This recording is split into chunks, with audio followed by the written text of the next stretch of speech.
ನೀನು ನಿನ್ನಂತವರು ಆಟದ ನೆಲದಲ್ಲಿ ಆಟ ಆಡುವುದಕ್ಕೆ ಸರಿಯ ಸಮನಾದವರು.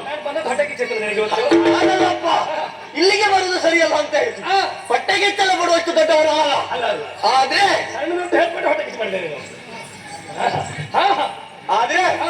ನೀನು ಇಲ್ಲಿಗೆ ಬರುವುದು ಸರಿಯಲ್ಲ. ಬಂದ ಹಾಗೆ ಹಿಂದೆ ಹೋದ್ರೆ ಒಳಿತು, ಒಳಿದು ಓಡಿಸ್ತೇನೆ.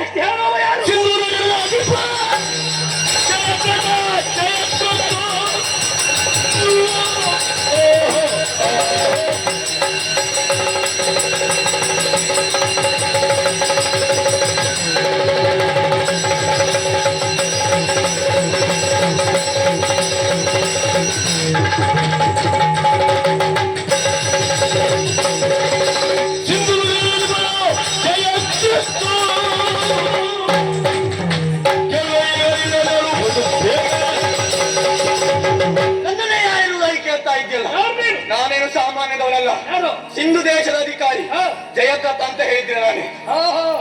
ಅಭಿಷೇಕ ಅಲ್ಲಿ ಎಲ್ಲಿ? ಸಿಂಧು ದೇಶದಲ್ಲಿ ಅಭಿಷೇಕ ಆದವ. ಹೌದು, ಪಟ್ಟಾಭಿಷೇಕ. ಒಂದು ದಿವಸವೂ ಮದುವೆ ಆದ್ಮೇಲೆ ಅಲ್ಲಿ ಹೋಗ್ಲಿಲ್ಲ. ಯಾರು? ನೀನ್ ಇಲ್ಲೇ ಇದ್ದೆ. ಇಲ್ಲ ಇದ್ದೇನೆ. ಹೆಂಡತಿ ಮನೆಯಲ್ಲೇ ಇದ್ದೆ. ಹೌದು. ಮರ್ಯಾದೆ ಸತ್ತವನೇ. ಯಾಕೆ? ಒಂದು ದಿವಸ ಆದ್ರೂ ಹೆಂಡತಿ ಕರ್ಕೊಂಡು ನಿನ್ ಮನೆಗೆ ಹೋಗಿದ್ದೆ ನೀನು. ಇಲ್ಲಿ ಕೇಳು, ಎಲ್ಲಿಗೆ ಹೋಗ್ತೇವೆ ಅನ್ನೋದು ಮುಖ್ಯ ಅಲ್ಲ, ಎಲ್ಲಿ ಇರ್ತೇವೆ, ಎಲ್ಲಿ ಅನುಕೂಲ ಇರ್ತದೆ ಎಂಬುದಾಗಿ ಮುಖ್ಯ. ಅನುಕೂಲ ಇದ್ದಲ್ಲೇ ಇರುವುದು ನಾವಿರುವುದು. ನಾಳೆ ಯಾರಾದ್ರೂ ಮಾರ್ಗದ ಬದಿಯಲ್ಲಿ ಇರುವವರು ಅನುಕೂಲ ಕೊಟ್ಟರೆ ಅಲ್ಲೂ ಇರ್ತೇನೆ. ಹಾಗಲ್ಲಪ್ಪ, ನಮಗೆ ಸರಿ ಸಮನಾದ ಅನುಕೂಲ ಆಗ್ಬೇಕು. ಆದ್ರೂ ನೀನು ಗಂಡ. ಯಾಕೆ? ಅಕ್ಕ ತಂಗಿ ಅನ್ನುವಂತ ಭೇದ ಭಾವ ಇಲ್ಲದೆ ಏನ ದ್ರೌಪದಿಯ ಸಲಗಿ ಕೈ ಹಾಕಿಕೊಂಡವ ಅಲ್ವಾ ಪಾಪಿ? ಆವತ್ತು ತಲೆ ಬಲಿಸಿದ್ದಾರೆ. ಆವತ್ತು ಬಿಡುವ ಪ್ರಶ್ನೆ ಇಲ್ಲ.